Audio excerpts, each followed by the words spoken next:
Hongera sana to our graduates.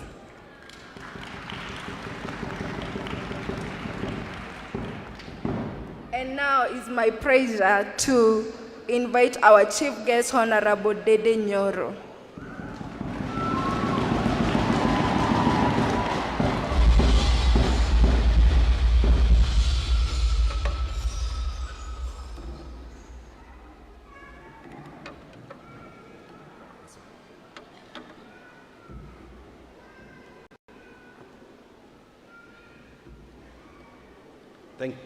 Thank you very much, our Director of GTI, Madam Jackie, the other guests,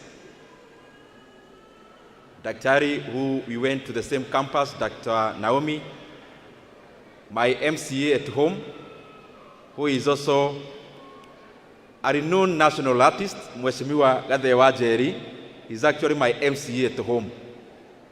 All the other people in the entertainment industry, Kamwana wa Jane, Kamuthamaki, Nyoro, and all the others.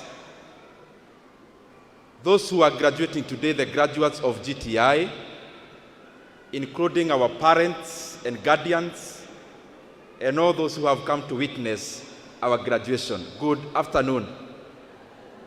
GTI oye! GTI oye! GTI oye! Asante sana. I'll be very brief because I know after this we have arranged several celebrations, but I want to start by congratulating all the graduates, the over 180 who are graduating today. Congratulations to all of you. I also want to laud the vision of Madam Jackie as a young lady who is an entrepreneur and a director of GTI. I also want to laud you and I wish you all the best. May this college become much bigger than even Kenya, so that there will be GTI even other countries. And even having GTI as a university is not a pipe dream, so pursue it. I have just a few points. Some were highlighted by Dr. Naomi. We are graduating today. And when we are graduating, what comes to our mind is then what next? But even as we ask that question, it is important for us to look back and reminisce the many moments we had here at the Gorgeous Technical Institute, because life is incremental. Even as you head forward, it is important to appreciate where you are coming from. So all the moments you have shared here, the friends you have created, the knowledge you have gained, it is important for you to look back, appreciate, don't cut that down, because it is what you are now. Secondly, na munisikiza vizuri wenye tuna graduate, and even the parents. When I look at my life, I always believe I am the sum total of all my experiences. My father used to live here in Thika, basically in Kiadutu slums. That's where my father used to work, to live, because he was a carpenter here in Thika.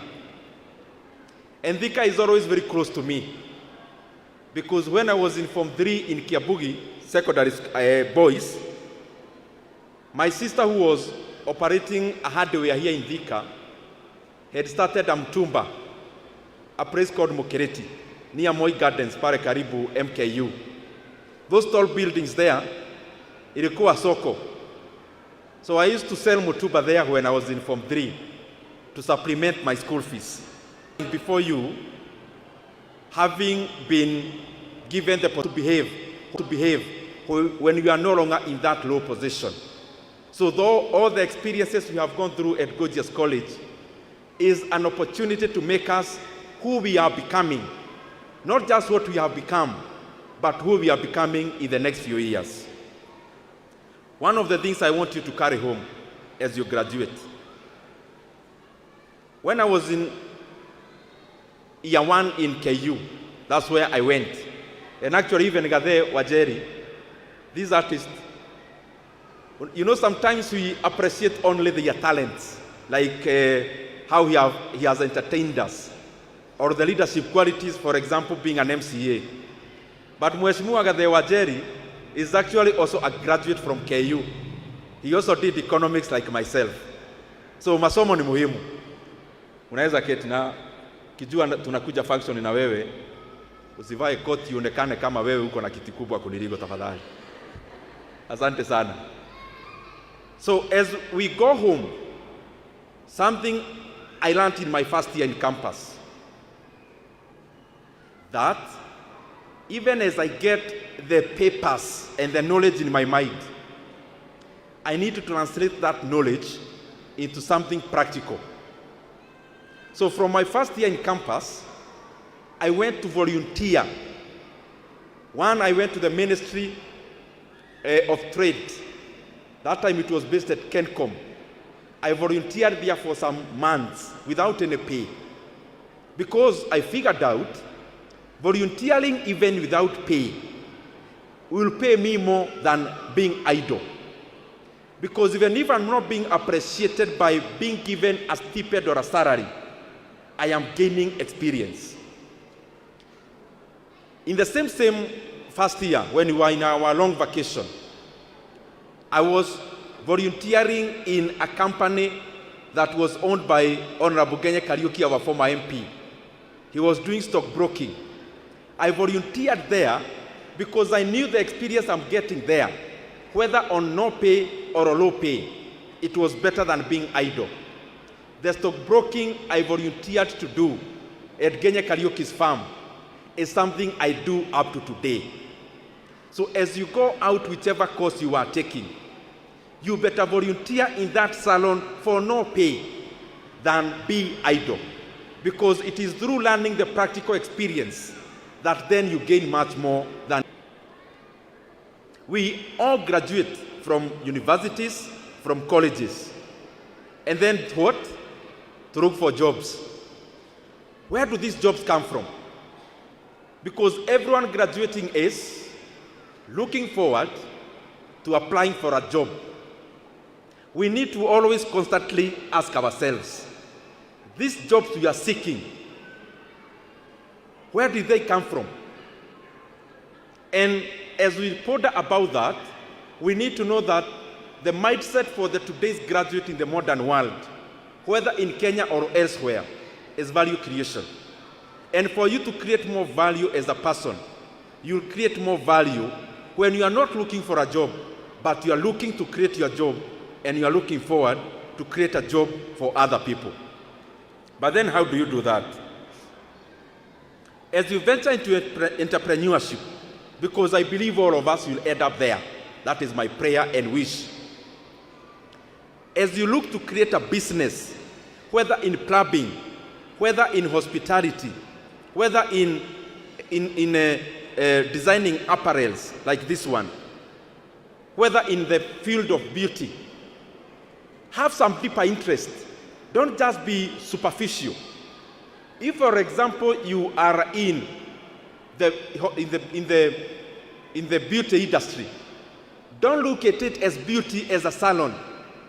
Look at it as something luxury. Because some of the products you end up using there have made many people billionaires. The richest person in France today, the richest woman actually in France, is for a company called El Oriel. That company is within what you studied here.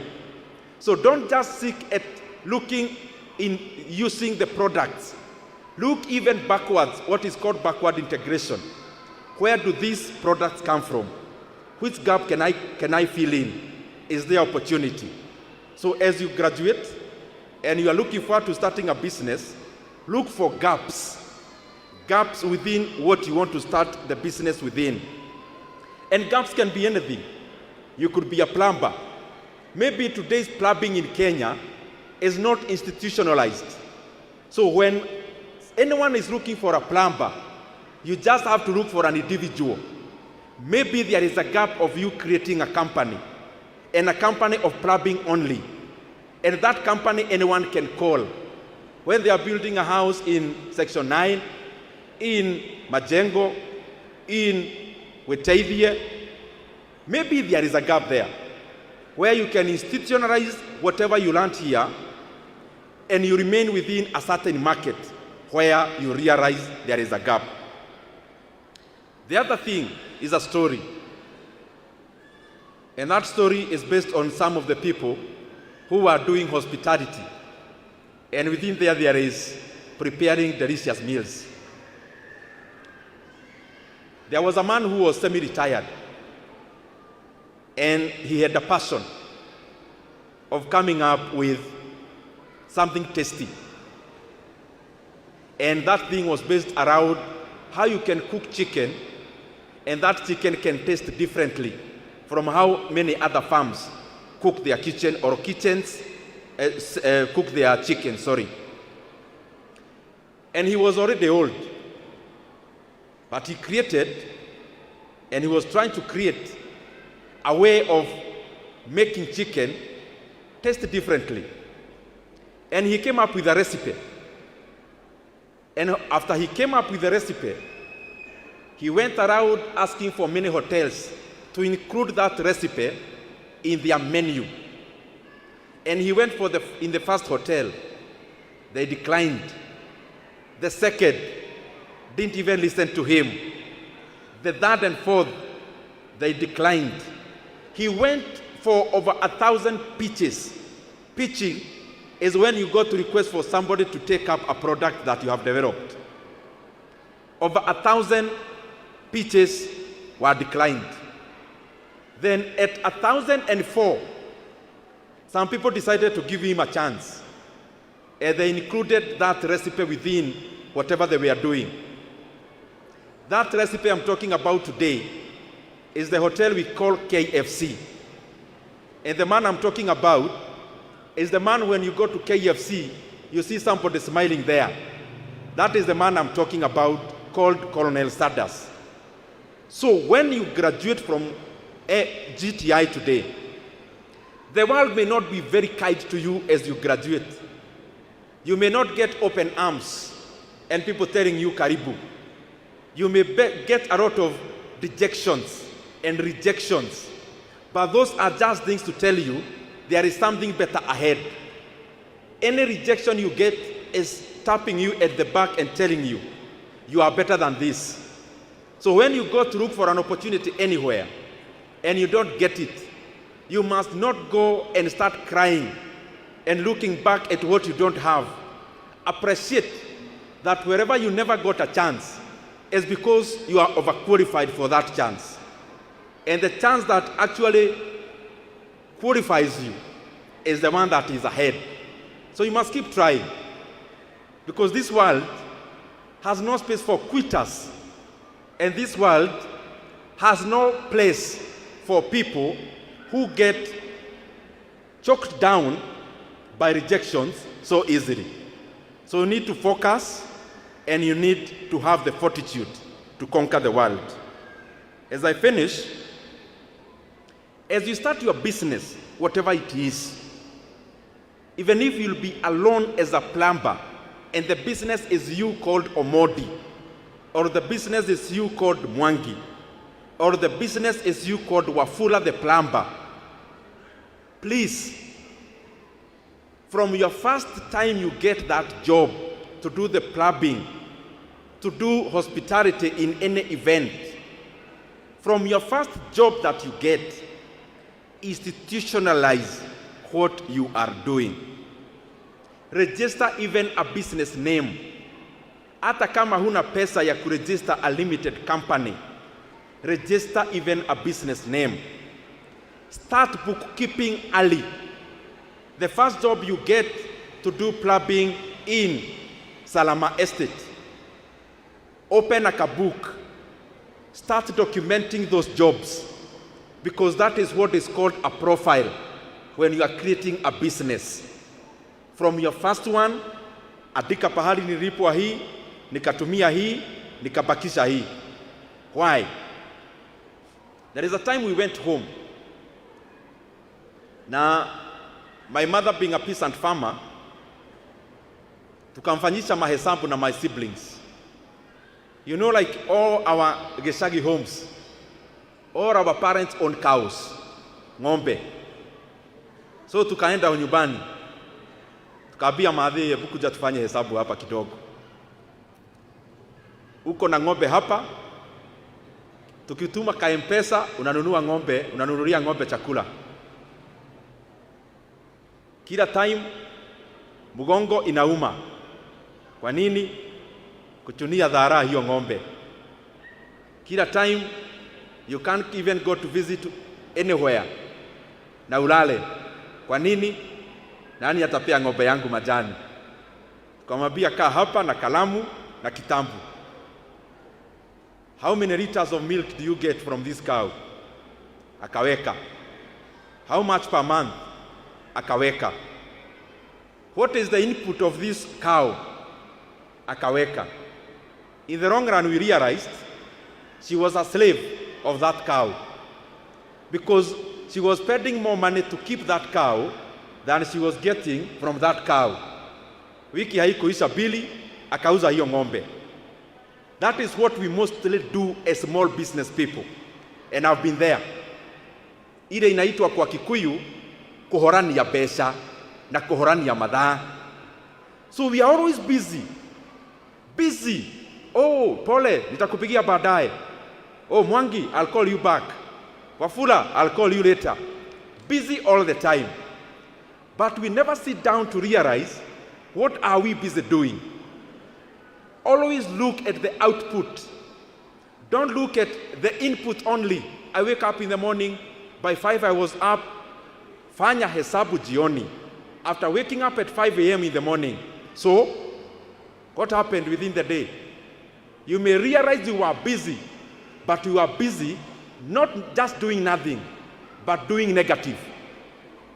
You may realize you are busy, but at the end of the day in the evening, you had spent more than you had earned. So even as a small business person, because we all start, let me rephrase that, because there is no small person. Even as an owner of a small business, focus to do bookkeeping, because it shows you kama ni biashara horania or you are actually making progress, so that you price yourself right and you are able to generate revenue and capital to do more things as you proceed. Nikimaliza, this may not be about gorgeous. I'm done about gorgeous. Pigieni makofi tafadhali.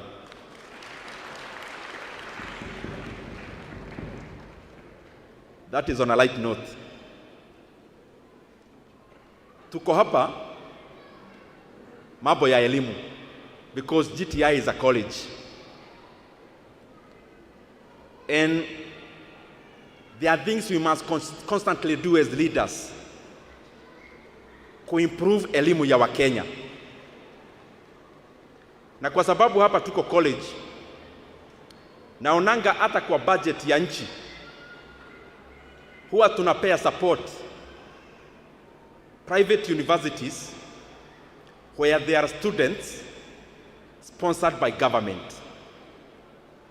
Maybe it is a high time the ministry concerned of higher education, na pia department ya TVET, it is the high time they also start giving sponsorship to private students in private universities.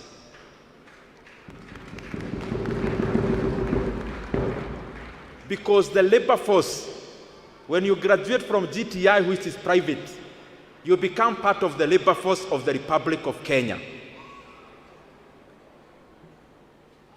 When you graduate from GTI or any other private university or a private institution, being a college or a TTI, you now transition to become part of the labor force of Kenya. And therefore, the sponsorship that we continue to give even the public colleges, even the private colleges, what they do is to refine the labor force of Kenya, and therefore they deserve the same kind of support. The second thing, in the last few weeks, tumeona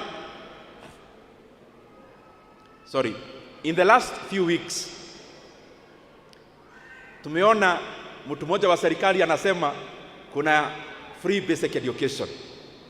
Mwingine anatokea anasema, oh, we can't afford. And ultimately they said, we want to support. Tunauliza ministry husika ya elimu and the National Treasury. Free basic education is not a privilege. Free basic education is a right for all school-going children in Kenya.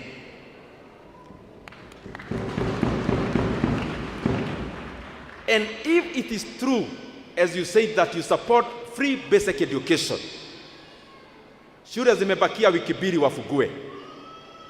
Tafadhali, in all the institutions from primary school, to JS, to the senior secondary,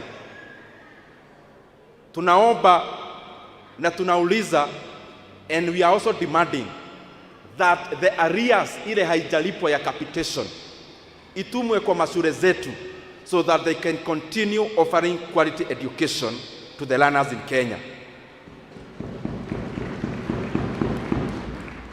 Wanafunzi wakifungua third term wasiende tena kugoja pesa, ni pesa iende igoje wanafunzi. Na tena, by the time the schools had done the budget, especially the senior secondary, of 22,000 capitation per year, it is not a figure that came from the air. It was based on empirical calculations in terms of the functions that the schools do. Na kwa hivyo, 22,000, Kenya should never be having a discussion about whether to reduce 22,000 to whichever figure. We should be talking about increasing the figure to cover up for the inflationary pressures that has come in the many years back. Na ya mwisho, jana tumeona ile inaitwa EPRA, wale wanatoa bei ya mafuta Kenya. They came up yesterday and decided that they are only going to lower only one category of product by only 1 shilling. I want to remind my brothers and sisters who are in the policy now, hii Kenya shilingi hata peremende hainunui. Na kwa hivyo, it is important we know that bei ya mafuta carries the entire economy. Last month, they hiked the fuel prices by 9 shillings. Ikikuja ni kuongeza, tunaongeza na shilingi 8 ama 9. Ikikuja ni drop, we drop by 1 shilling. And I am saying this because I know bei ya mafuta Kenya is the highest in the region. In the region, there is no neighboring country ambayo inauza mafuta Kenya. Ambayo inauza mafuta bei ghali kuliko Kenya. Whether it is Tanzania, Uganda, hata mafuta ya Uganda ile inapitia Kenya, poti ya Kenya. Watu wa Uganda wanunua mafuta bei ya chini kuliko Kenya. Shida ya bei ya mafuta Kenya ni maneno ya kodi and levies, and especially the levy of 7 shillings that was introduced last year.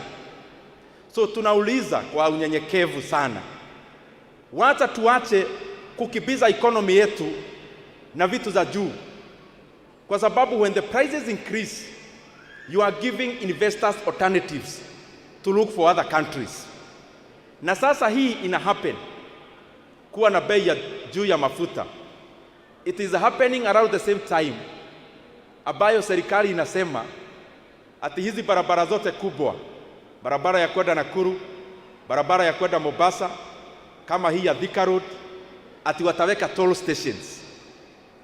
Roads is a public good, and public goods are supplied by government for free.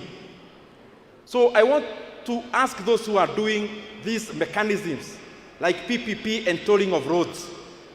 We cannot afford to have an economy where the prices of fuel are the highest in the region, and then we want to toll the roads. That will make Kenya a very uncompetitive economy, and it will lower the ease of doing business when it comes to Kenya. Hii barabara ya Nakuru kutoka Nairobi, serikali inaweza pata hiyo kodi, inaweza pata hiyo pesa inayohitajika without doing the expensive PPP. Watu wa Nakuru ambao wanaenda mpaka Eldoret, wengine wanaenda the western part of Kenya including Nyanza, wanafaa wajengewe barabara from Pararironi all the way to be dulled without making them pay to use that road in the name of toll. Because you cannot install a toll on a corridor road like the one coming from Mombasa going to Malamba. Any section of that road must not be tolled, because when you do that, you are increasing the cost of doing business and you are moving investments out of our economy. Na hayo mengi, asanteni sana. May God bless you. I wish you all the best. Yes. Thank you very much. Our chief guest, appreciate our chief guest once again. So, with all due respect, I want to welcome one of our teachers with some few certificates. But before that, kwa sababu ya time, tutakuwa tunasoma majina. Tunaomba tu sisi wote wale wote wanagraduate kutoka kuna wale wako nje wasimame wote, kila mtu asimame chini, kila mtu asimame, watu commission tu. Then tukimaliza, we only give 8 certificates to wale wako ready, and then immediately after that tutakuwa tunapata bonus tax na tunaenda. So hizo certificate nyingine tunachukua kwa shule ama tunaongea na teacher wale ambao in charge na kupeleka certificate yako. So with all due respect, thank you very much. This is what I want to do. Hapo kwa hiyo graduation cap, hapo kwa graduation cap kuna hiyo kitu inaitwa tassel. Hiyo kitu na hangi. Nataka uweke on your left. Uweke on your left, Tunaelewana? Wale wako nje, wale wana graduate na wako nje wako na gown, please. Tuingie ndani.